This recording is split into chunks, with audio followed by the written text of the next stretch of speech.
High, good morning বন্ধুরা, ভাই বোনেরা, তোমরা সবাই কেমন আছো? আশা করি ভালোই আছো। আহ, আমি নতুন করে ইউটিউবে ফার্স্ট টাইম ব্লগ বানাতে স্টার্ট করছি। আশা করি তোমরা সবাই আমার পাশে থাকবে এবং আমাকে এগিয়ে নিয়ে যেতে সাহায্য করবে। আমি ইউটিউব খুলেছি হয়েছে কয়েকদিন, জাস্ট আমি রিলস আপলোড করেছি, কিন্তু সেখানে কোনো কমেন্ট আসেনি। তার জন্য আমি ভাবতে পারছি না যে তোমরা আমার ভিডিওগুলো দেখছো কি না, অ্যাকচুয়ালি আমি জানি না। আচ্ছা, যাই হোক, তোমরা আমার পাশে থেকো আশা করি। তো সকাল সকাল উঠলাম, উঠে আমার ঠাকুর দেওয়া হয়েছে। এই যে আমার পূজা ঘর, আমার পূজা দেওয়া হলো। আমরা রাম ঠাকুরের দীক্ষিত, তো পূজা দেওয়া হয়েছে। এখন যাব রান্না করতে, তো তোমরা পাশে থেকো। আজকে রান্নাতে বিশেষ কিছু হবে না, বানাবো আজকে পাবদা মাছ ঝোল বেগুন আলু দিয়ে।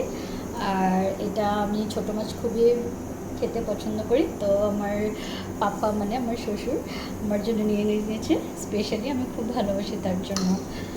সব রেডি হয়ে গেছে। এখানে বেগুন টমেটো রেখেছি, এটা দিয়ে ঝোল করব, ডাল করবো। অনেকদিন থেকে ভাত করলে পুরি খেতে ইচ্ছে করছে, দেখা যাক, ইচ্ছে করলে বানাবো, অনেক গরমও দিচ্ছে। আমি এখানে কালো দিয়ে সম্বাদ দিয়ে বেগুন চামচি দিয়ে দিয়েছি, এখন ভাজা হতে হবে। পরিমাণ মতো নুন দিয়ে দিলাম, পরিমাণ মতো লঙ্কা গুঁড়ি, হলুদ গুঁড়ি, তারপর ভালো করে নাড়াচাড়া করে দিব।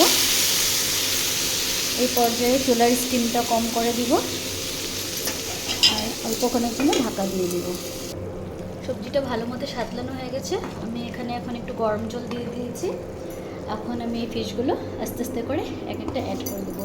আমি গরম জলই দিই, কারণ ঠান্ডা জল দিলে সবজিতে টেস্টটা চলে যায়।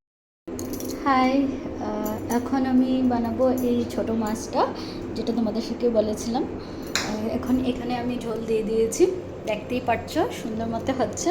এখন আমি এটাতে থেতো করে রেখেছিলাম একটু রসুন কুচি দিলাম, কয়েকটা কাঁচা লঙ্কা ছেঁড়া। রসুনটা একটু ভালো করে নাড়বো। রসুনটা যখন সুন্দর একটা গন্ধ বের হবে,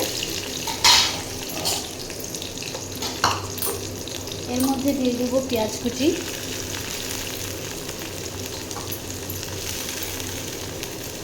এই পর্যায়ে চুলার স্টিমটা একটু কমই রাখতে হবে।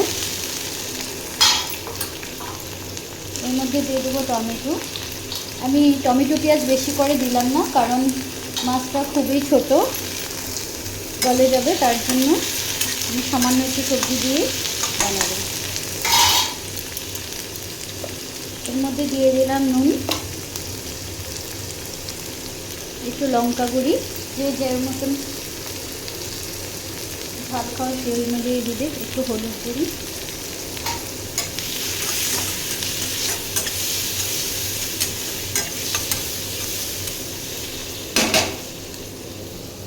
এটা দেখিনি কেমন হচ্ছে। এটা খুব সুন্দরভাবে হচ্ছে। এটাকে আমি একটু ঢাকা করে দেবো, যাতে করে ভালো করে সেদ্ধ হবে। আমি এর মধ্যে একটু গরম জল অ্যাড করে দিব, ঠান্ডা জল দিলে সবজির টেস্টটা চলে যায়, তার জন্য। ঝোলটা ভালো করে সেদ্ধ হয়ে গেছে। এখন এখানে আমি এই ছোট মাছগুলো দিয়ে দেব। এখন বেশি নাড়াচাড়া করব না, তাতে করে মাছগুলো খুবই ছোট, ভেঙে যেতে পারে। এই পর্যায়ে চুলার স্টিমটা লো করে দেব, এখন সুন্দর মতো হতে থাকবে। আমার ভাত করলার পুর রেডি করছি। এটা ভাত করলার ভিতর থেকে বের করলাম গুটি, এটা পেঁয়াজ, এখানে রেখেছি একটা ডিম। আমি শস্য দেবো না, শস্যর বদলে ডিম দিয়ে আমি ভাত করলার পুরটা বানাবো, তো তোমরা দেখতে থাকো।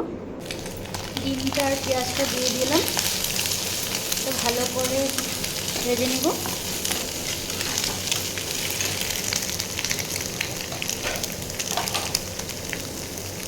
একটু লঙ্কা গুঁড়ি দিয়ে দেবো, একটু হলুদ গুঁড়ি,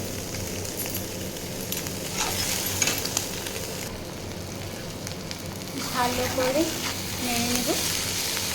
সুন্দর ভাজা ভাজা হয়ে গেছে। এই মশলাটা এখন ভাত করার পুরের ভিতরে দিয়ে দেবে।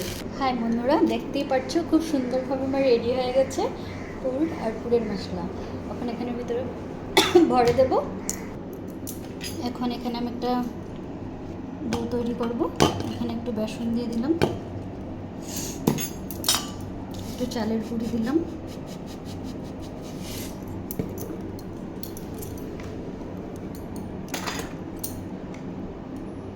একটু লঙ্কা গুঁড়ি,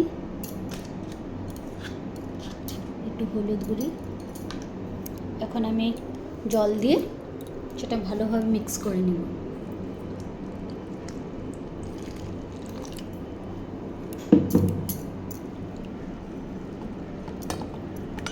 কিছুক্ষণের জন্য রেখে দেব, ততক্ষণ পর্যন্ত আমি এটা ভরে নিই ভালো মতো। ভাত কলার পুর রেডি হয়ে গেছে। এখানে পাবদা মাছের ঝোল তুমি দেখতে পাচ্ছ খুব সুন্দরভাবে হয়েছে। এখানে হয়েছে ডাল, এখানে হয়েছে ছোট্ট মাছটা, ফিশটা, মলি ফিশটা হয়েছে। এটা ছোট ফিশটা। আর কমপ্লিট হয়ে গেছে আমার রান্না। এটা হয়েছে পাবদা মাছের ঝোল, এটা হয়েছে ডাল, এটা হয়েছে ভাত কলার পুর। তো আজকের ভিডিওটা এতটুকুই সমাপ্ত। আশা করছি তোমাদের ভালো লাগবে। যদি ভালো লাগে একটা কমেন্ট, ভালো লাগুক চাই খারাপ লাগুক একটা কমেন্ট দেবে, like and share and subscribe. Tata, bye bye. আজকের জন্য এতেই শেষ, বাই।